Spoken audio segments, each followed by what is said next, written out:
Yo, what's going on? This is Rocklan here, welcome back to a brand new video. In this video I'm going to teach you how to go about getting sound effects and having good sound design in your gaming montages and edits. This video will apply to just about any game you're editing, whether it's Valorant, CSGO, Black Ops 2, whatever it is. This video should be helpful for you. I have a ton of editing tutorials on my channel, but I realised I've never actually really gone over sound design or how to go about finding sound effects and using them inside of your edits. So that's what this video is. If you do find it useful, don't forget to drop a like on it and subscribe, and without any further ado, let's get into it. Now, a big mistake that I see a lot of beginner editors making, and I certainly made these mistakes when I first started editing, and that is having little to no thought about sound design whatsoever. So you'll make your entire edit, add all your effects, compile your clips, make your edit, and render it out with little to no thought about how important the sound design actually is. So you'll have good music, you'll have maybe gunshots if it's a FPS, or say car noises in the case of a Rocket League edit, but that's pretty much it. And a lot of the times those sounds would have been from the actual video clips themselves. So you're missing out on an entire new dimension to your edit that you can achieve through sound design. And great sound design can really bring your montage up to a whole new level of quality and make it so much more immersive for the viewer. Now, a way to tell if you have good sound design is whilst you're editing, if you just mute that song layer and listen through to your edit, you should be able to listen through and sort of constantly be hearing something. Like, it should never really be silent. Like, obviously within reason. If there's absolutely nothing going on, well then, like, what do you expect? But there should be some kind of ambient sounds or something just to make the viewer feel like they are in the environment of whatever your scene is set in. So I'll go into detail a little bit more what I mean in a second, but before I do that, I think it's easier just to show you. So I'm going to show you two clips from two edits by Engima where the song has been completely removed and it's just the sound effects. You can get the kind of idea of what I'm going for. If you want to check out these full edits, I'll leave the links down in the description to those.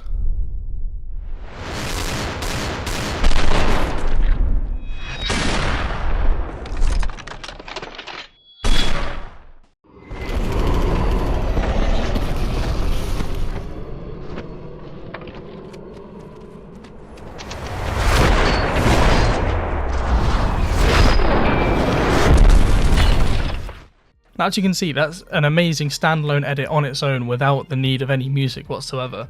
And then once you add the music over the top of those, although some of those sounds will be a lot more subtle or harder to hear, it actually does make a big difference whether they're there or not. Now, there's usually two types of sound effects that you're going to want to add to your edits. So the first type is going to be everything that you can see or in frame currently. So whether that's footsteps of someone running, gunshots, reloading, anything like that. For example, maybe there's some electrical equipment, so you may have like a buzzing sound or machinery noises, engine sounds, that kind of thing. Basically anything that you can see on screen should be making some kind of sound. Even if it's faint in the distance, out of one ear and not out of the other, whether it's muffled slightly, it all layered together is what makes the edit much more immersive. And the second type of sound effects you should be adding are what I call supplemental sounds. So these are things that you can't directly see on screen, but they add a lot of drama and immersion to your edit. So they could be ambient sounds. So if you're in a forest, you're going to want sort of leaves rustling, birds, maybe an alarm in the distance, wind sounds, or if the camera's moving very quickly through the scene, having wooshes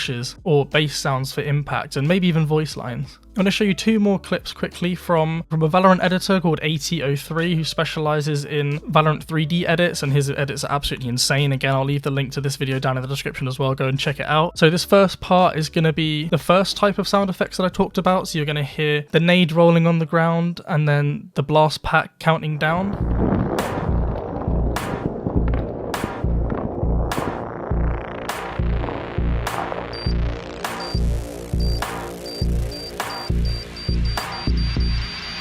As you can see, those sounds make a lot of sense being in the edit there. And then the second type, like I talked about, the supplemental sounds. So in this second clip I'm going to show you, you'll hear the whooshes of the camera flying around when he gets that kill. You'll have a bass impact sound and then the bird noise as well. They're not necessarily things you can see that are making the sound, but having them there versus them not being there makes the edit 10 times better. And the next question I get asked is, where do you get these sounds from? So there's no right or wrong place to get them from. I think it's best as an editor if you just go out, find some sounds, whether you get them from packs, downloading them individually, recording them yourself, whatever it is. Try and collect as many as you can and build yourself your own curated library of sounds that you use and that you understand, and it can help you create your own sort of style for your sound design. And of course, I know that's not a lot of help to you, So I'm going to provide you with some resources as to where you can go and get them. So the first one is going to be a little pack that I just threw together. It's not worth its own release video. It is literally just 10 or 11 of the most highly requested sounds that people ask me about all the time. So I'm just going to chuck them in a folder and put a link in the description to them. So as you can see, this is the folder that you should get. Here's if you got some, bass impact sounds in here. Wooshes. A knife ring sound. A sort of bass whoosh noise for an impact. That sort of thing. This is a good starting point to have, so go ahead and download that. It's completely free, and there'll be a link to it down in the description. And then some good websites that you can use, which I'll leave again down in the description. The first one is Freesound. So here you can browse different sounds here. They have a search as well. Another one is Mixkit. They have lots of free sounds on here as well. And the final one is Pixabay. They have lots of free sound effects as well for you to download and use. As well as obviously just typing into YouTube or into Google for the kind of sound effect that you're looking for and finding them that way. There isn't really an exact science to getting them. You just sort of accumulate loads over time, and then as long as you keep them organized and sort of make your own little library, then I think that's the best way of doing it. Just obviously make sure that the ones that you are downloading are royalty free, and if you're making any money, then obviously you need them to be cleared for commercial use as well. And the final place I can recommend getting sound effects from is an app called Soundly. Again, I'll leave a link to this down in the description. And essentially it's an app on your computer, as you can see here, and they've got all these different categories of sounds. All the ones that are not grayed out you can use for free. So we've got all these different categories, and all the categories will have subcategories as well, and there are loads and loads and loads of categories. So for example, in guns, we've got several different gun sounds that you can use here, as well as mechanical noises, machine sounds, ambient sounds like rain, loads and loads and loads of different types of sounds here. And what's great about them is you can see here I've gone into guns, and there's this sound here, guns automatic assault rifle. You can play it in the app, so you can get a preview of the sound before even deciding whether you want to use it or not. So let's listen to this one.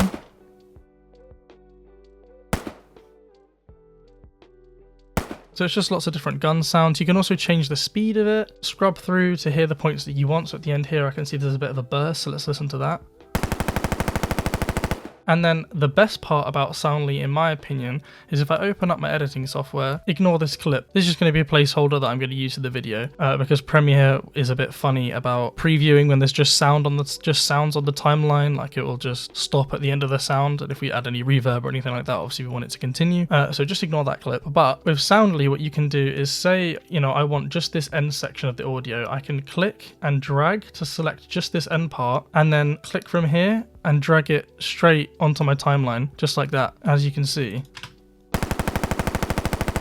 It was that easy to import. I don't have to download any files, cut anything down. You can just drag and drop it straight from inside of Soundly into whatever editing software you're using. And then finally, the last sound effects you're going to need are sound effects from whatever game you're playing. So whether that's Valorant, whether it's CSGO, whether it's Call of Duty, whether it's Rocket League, whether it's Overwatch, whatever it is, you're going to need sound effects from that game, as you can't always rely on using the sound recorded in your clips. So, if there's teammates talking over the top of it, it might not be high quality, or you've got multiple different sounds all layering on top of each other, and so you want to just bring focus to one particular sound. It's much better to have an MP3 file or WAV file or whatever it is for that sound and drag it in and be able to control whereabouts you place it, how loud it is in comparison to other sounds, add effects to it, that sort of stuff. So if you're editing Valorant, I have a Valorant sound effects pack already, which I uploaded ages ago. You'll see the thumbnail for that video on screen right now, or you can head down to the description and go and download it from there. I'll also leave some links to some other game sound packs as well, but I didn't make those ones. They're just ones that I've come across. So hopefully you'll be able to find whatever sound effects you need for whatever game you're editing. And then finally, we've talked all about the different types of sound effects and where you can get them from and that sort of stuff. But the next most important thing, obviously, is the music itself, because you can't have a good montage or edit without any music. So just as all the stuff that I've previously mentioned is important, it's also just as important to have a great music choice. And that's where the long-time friend of the Rocklan channel and this video's sponsor, Licked, comes in. Licked is an awesome service boasting a music catalogue with over 1 million mainstream songs for you to license and download for use in your YouTube videos without having to worry about copyright claims. Check out their website where you'll find some of the most popular songs from your favourite streaming services like these ones with over 10 million streams on Spotify, all available for you to license legally. Licked offers tracks from some of the biggest artists like Drake, Dua Lipa and Coldplay. Help your channel grow as audiences watch and engage more with your content when you use recognizable music. Licked provides powerful search and filter options to let you browse through a variety of moods, genres, and artists, so no matter what kind of edit you're making, you can truly tailor your music choices to suit any video's vibe. Lick doesn't just offer mainstream chart-topping music, but they also have an incredible stock music catalogue with over 150,000 tracks. With just one subscription, you'll have unlimited access to all these songs, which you can use across any social media platform. Join the 200,000 other creators already using Licked and take your content to the next level, all while staying protected against copyright claims and unlocking the full potential of using recognizable music in your videos. So what are you waiting for? Click the link at the top of the description and claim your 14 days free creator subscription plus an exclusive 50% off your first mainstream track. Trust me, you won't be disappointed.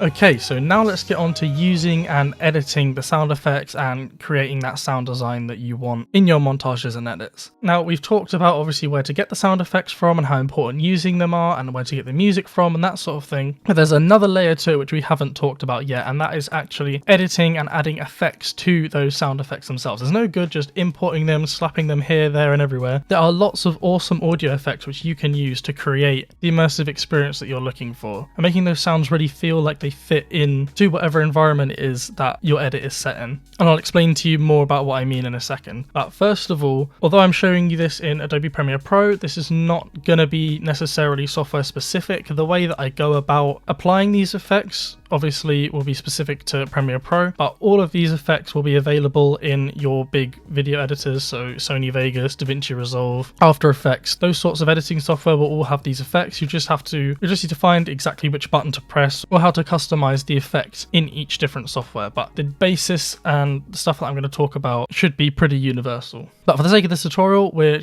just going to use Premiere Pro. So of course, when you're editing your sound effects, it's great to keep a good balance. You don't want them to be too loud or overpowering or distracting from things in the edit. So for example, if there's objects that are far away or ambient sounds and things like that, you want to keep them quiet, maybe muffled, and be well balanced with whatever song you're using. So you don't want one to be overpowering the other. Now I'm going to go over some of my recommendations of some of the best audio effects that I find to use when doing your sound design. Now the first two effects I'm going to show you are bass and treble. Now they're very self-explanatory as to what they do, but I'm just going to quickly demo to you how to use them and the kind of effect that they can have. So to demonstrate this, I'm going to just use a song that I've downloaded from Licked, and I've got a license to use in this video commercially while staying protected from copyright claims. So if you want to do the same, go ahead and click that link in the description. So I'm going to drag and drop it into my editing software. So the song is called Just Pretend by Bad Omens. I really like this song, and it's one that I think I'm going to be making an edit to soon. So let me know if you think that would be a good idea. And I'm going to start immediately by dragging the center of my timeline up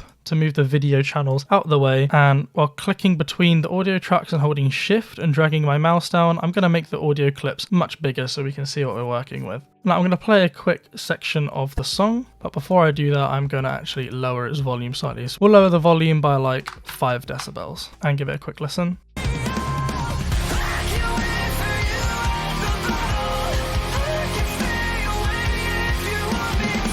So as you can see, it's just a standard song. And then up in the effects panel, we can search for the bass effect. Under filter and EQ, you'll see bass. You can drag and drop that on. And now you'll see over in the effects controls with our clip selected, we now have this bass slider. Now you can bass boost the hell out of this if you really want to. If I whack that up to 20, and I'm gonna need to lower this volume by probably 20 as well. You can hear how bass boosted that is. Now obviously you don't have to go too crazy with that, but it is there for you to mess around with. And I like to use bass in conjunction with another effect, which I'll show you in a minute. And the other effect I spoke about is called treble, which again just allows you to increase and decrease the treble. So you can drag the value up to boost the treble, and you can lower it down to reduce it as well. So if we listen with the treble reduced, and as we drag it up,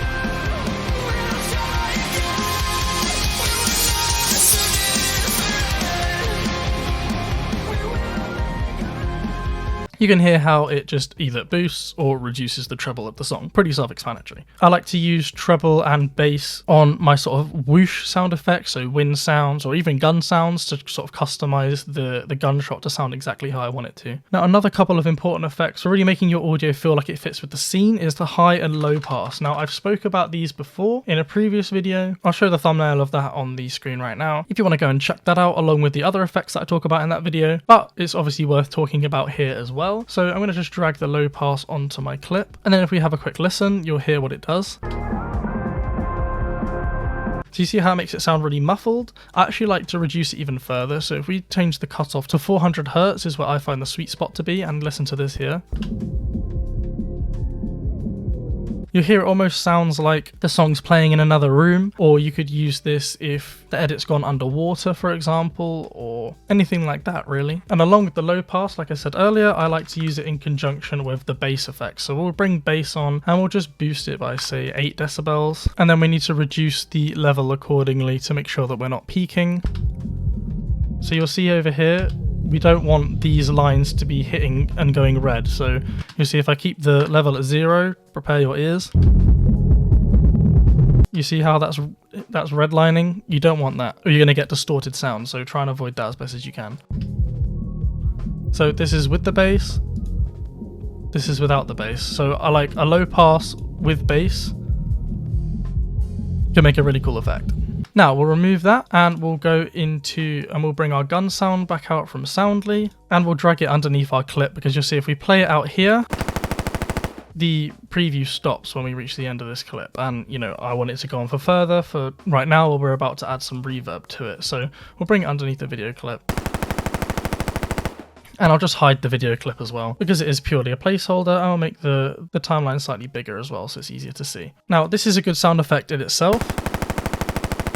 But let's say we're in a sewer or a warehouse or somewhere with a ton of echo, and we want to make this sound feel like it fits into the scene that we're in. Now, the best thing for that is an effect called Reverb. So you can apply this through the Essential Sound panel. If you choose Sound Effects, you can see we've got heavy reverb here. We can enable that. And you'll hear that it sounds like it's echoing.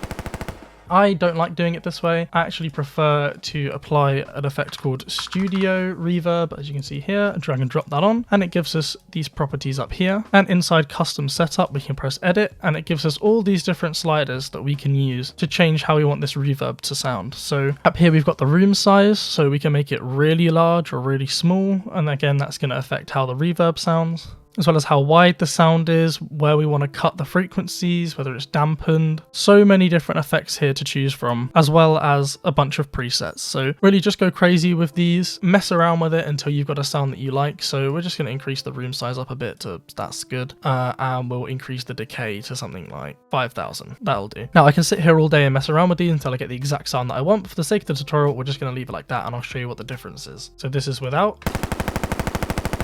And this is with the reverb. Now you only really hear it at the end, you see, but it cuts off very suddenly. That is because the audio clip has ended, and Premiere does not continue the reverb effect on when the clip's ended. So there's a really simple way to fix this, and that is essentially just to right click and nest the clip, press OK. And essentially what that's going to do is we can double click on this nested sequence, and we now have a sequence within a sequence. So if we just increase the size of this again, we can see we've got our audio clip here, just like before. Now what we want to do is extend the length of this. So if we hold Alt on our keyboard and click and drag the audio layer, you can do this to lengthen the clip length to make the sequence longer essentially. This is just a loophole to get around this problem in Premiere. This may be different in whatever editing software you're using. And then if we just remove the studio reverb from these clips, because we don't need that anymore. And if we come over to Essential Sound and mute these clips as well, you'll hear we have sound on the first clip but not on these last ones. And that basically means that we'll then be able to extend our reverb across the whole length of this. So let's grab our studio reverb that we configured earlier, press Ctrl C to copy it, and then delete it off of this layer. Close out of our nested sequence, and Ctrl V our studio reverb onto our nested sequence. Now we'll listen to it. And you'll see it's much the same as before, where it cuts off, but what we can do now is drag out our nested sequence, and if we listen to it again, you can see it continues all the way to about here, where it finally drops off. And this now sounds like it is in a giant room. And you can use reverb for all sorts of things, like if you have a sound that ends abruptly, just do this, add some reverb, it sort of fades it out nicely. Now the next effect I'm going to talk about is left and right panning. Now this is really powerful and it's so simple to do. So I'm going to drag in a footstep sound and we will listen to it.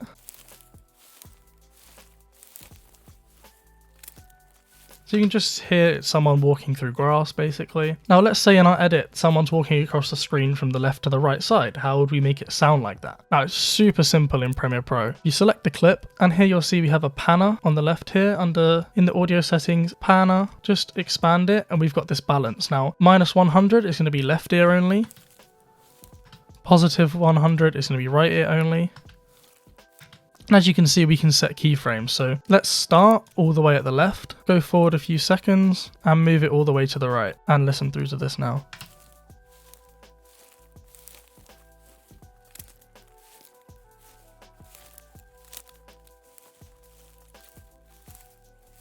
Now, if you have stereo headphones, you should be able to hear the difference there. And you'll see over here, we've got the left and the right channel respectively. As we play the clip, you'll see it reduces on the left, starts increasing on the right, before it then reduces on the left again, back down to 0. An easier way to see this is if you, in the little corner here where it says effects, if you right click, go down to panner and balanced, you can see here we've got the keyframe from left to right, and you can change the time frame that you want that to happen over, so it could happen really quickly.